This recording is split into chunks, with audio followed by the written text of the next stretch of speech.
இது Honda CP trigger 150. இதுக்கு oil cool system fit பண்ணியிருக்கேன் அப்படின்னு சொல்லி ஒரு வீடியோ போட்டிருந்தேன். இதுல நிறைய பேருக்கு ஒரு டவுட் இருக்கலாம். அந்த டவுட்டு அது ஓரளவு தெளிவுபடுத்திடலாம்னு சொல்லிட்டு தான் இந்த வீடியோ போடுறேன். இந்த ஆயில் கூல் சிஸ்டத்தை ஃபிட் பண்ணி 20,000 கிலோமீட்டர் ஓட்டிட்டேன். ஓட்டினது வரைக்குமே நல்ல ரிசல்ட் இருக்கு. இதால இன்ஜின் பர்ஃபார்மன்ஸ் எல்லாம் கண்டிப்பா மாறவே மாறாது. ஏன்னா நம்ம இன்ஜின் ரீதியா எந்த ஒரு ஒர்க்குமே பண்ணல. இதை பண்ணியிருக்கிறது ஜஸ்ட் இன்ஜின் ஆயில கூல் பண்ற சிஸ்டம் தான் ஃபிட் பண்ணியிருக்கோம். இங்க ரேடியேட்டர் வச்சிருக்கோம். ரேடியேட்டருக்கு லைன் எடுத்திருக்கோம். அந்த லைன் கூட போன வீடியோ நான் காட்டியிருப்பேன். இது அவுட்புட்டு, மேல ஹெட்ல இன்புட்டு. இந்த இன்புட் அவுட்புட்லாம் எப்படி கால்குலேஷன் பண்ணி போடுறீங்க? இதால இன்ஜின் தேய்மானம்லாம் வீக் ஆகுமா? இது வீக் ஆகாத மாதிரி இருந்துச்சுன்னா அது கம்பெனிக்காரனே கொடுத்துருப்பானே அப்படின்னு கேள்வி வரும். ஆயில் கூல் இன்ஜின் வச்சிருக்கிறவங்களுக்கு தெரியும். லிக்விட் கூல் இருக்கு, ஆயில் கூல் இருக்கு, ஏர் கூல் இருக்கு. நம்மள்கிட்ட பேசிக்கா இந்த 1 லட்ச ரூபாய்க்குள்ள 1 லட்ச ரூபா 1.5 லட்ச ரூபாய்க்குள்ள இருக்கக்கூடிய வண்டி எல்லாத்துலயுமே ஏர் கூல் இன்ஜின் தான் ஃபிட் பண்ணி தருவாங்க. ஆயில் கூல் சிஸ்டம் போட மாட்டாங்க. அது போட்டா எக்ஸ்ட்ரா பிரைஸ் ஆகும். இப்போ இந்த பட்ஜெட் எனக்கு வந்துட்டு 5,000 ரூபாய் சம்திங் எனக்கு செலவாச்சு. இந்த ரேடியேட்டர் இதெல்லாம் வாங்கி நான் ரெடி பண்றதுக்கு ஒரு 5,000 ரூபாய் பட்ஜெட் ஆச்சு. இதெல்லாம் வண்டியில கம்பெனிக்காரங்க பண்ணாங்கன்னா பட்ஜெட் இன்னும் கொஞ்சம் கூட தான் போகும். ஆனா இந்த ஆயில் கூல் ஃபிட் பண்ணிருக்கனால இன்ஜின் லைஃப் அதிகரிக்க தரணும்னா கண்டிப்பா 100% லைஃப் கூட தரும். அது எந்த ஒரு மாற்றமும் இல்லை.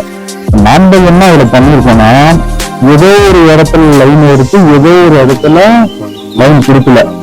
ப்ராப்பரா லைன் ஏதோ இடத்துல எடுத்து இன்னொரு இடத்துல கொடுக்க முடியாது. அப்படி கொடுத்தீங்கன்னா இன்ஜின் வந்து வீணாப்பிடும்.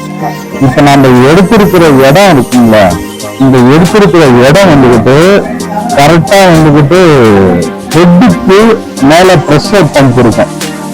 அந்த ப்ரெஷர் பம்ப் வால்வுக்கு அடிக்கக்கூடிய அந்த ப்ரெஷர் லைனுக்கு போகக்கூடிய லைன் தான் இது. இந்த லைனை நாங்க எடுக்கல அப்படின்னா இது ஆல்ரெடி இன்ஜினுக்குள்ள கன்வெர்ட் ஆகி போருக்குள்ள போயிட்டு ஹெட்டு வழியா நேரா வால்வுக்கு தான் அடிக்கும். இப்போ ஏற்கனவே நான் போயிட்டு இருக்கு பார்த்தீங்களா ஒரு லைன், அந்த லைன்ல தான் நான் ஒரு லைன் எடுத்திருக்கிறேன். இப்ப ஆல்ரெடி போயிட்டு இருக்க லைன்ல இன்ஜின் ஆயில் போயிட்டு இருக்கோம், ஆனா கம்மியா போகணும். இப்ப நான் எடுத்திருக்கிறதுனால இதுல அதிகமா இன்ஜின் ஆயில் போகணும். இன்ஜின் ஆயிலுக்கு ரேடியேட்டர்ல போயிட்டு ஏர் சர்க்குலேஷன் கூலிங் ஆயிட்டு திருப்பி ஹெட்டுக்கு வரும். இது நான் லைன் பிடிக்கலன்னா இது ஆல்ரெடி எங்க போய் நிற்குமோ அதே இடத்துக்கு தான் நான் லைன் கொடுத்துருக்கிறேன்.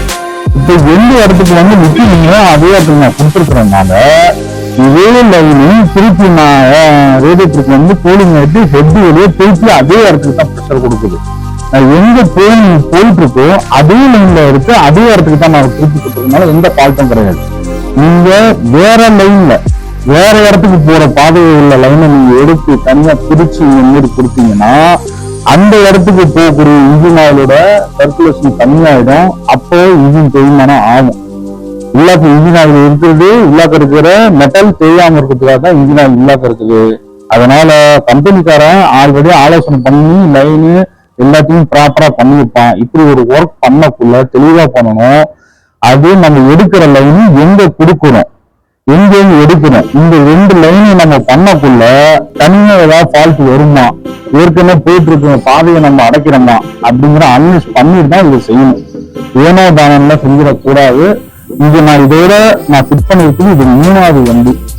அதனால 2 வண்டி சக்சஸ். அதை பத்தி இன்னும் வீடியோ போடல. அதெல்லாம் எல்லாமே ஓன் வண்டி. இது என்னோட ஓன் வண்டி, கஸ்டமர் வண்டி எதுவும் கிடையாது. ஓன் வண்டிங்கன்னா நான் புதுச்சா செய்யறேன். அதனால எந்த ஒரு பாதிப்பு எனக்கு இல்லை. மைலேஜ் எல்லாம் ஏறாது, பவர் ஏறாது. பெட்டர் என்னன்னா நான் ஒரு 1 hour டிராவல் பண்ணி போறக்கூடிய இடத்துல இன்ஜின் ஒரு சூடு ஏறி இருக்கும்ல, அந்த சூடு வந்துட்டு கொஞ்சம் கம்மியா இருக்கும். நார்மலா ஏற டிகிரியோட கொஞ்சம் டிஃப்ரெண்ட் காட்டும். ஏர் கூலிங் இன்ஜின் ஏற அடிச்சு ரேடியேட்டர் கூலிங் ஆகுறதுனால ஒரு சின்ன டிஃப்ரெண்ட் காட்டும். இதால நம்ம நம்பி ஒரு லாங்ல ஓட்டலாம், ஒரு ஸ்ட்ரெச் அடிக்கலாம். நார்மலா ஏர் கூல் இன்ஜினா ஒரு 1 hour ஓட்ட கொடுறோம்னா இந்த மாரி ஸ்ட்ரிக்டா இருக்கிறதுனால ஒரு 2 hour எக்ஸ்ட்ரா ஓட்டலாம். இதுதான் இந்த ஏர் கூல் இன்ஜினோட ஆயில் கூல் இன்ஜினோட உள்ள சிஸ்டம். நான் தெளிவா சொல்லிட்டேன். லைனு நம்ம மாற்றி எடுத்தாலும் மிஸ்டேக் ஆகும். எப்படி எடுக்கணுங்கிறது ப்ராப்பரா தான் இது எடுக்கணும். இதுல உள்ள பலன் என்ன அப்படின்னா ஹீட்டிங் இஷ்யூ கொஞ்சம் குறையும். அது மட்டும் தான் மாறுமே தவிர வேற எதுவும் மாறாது.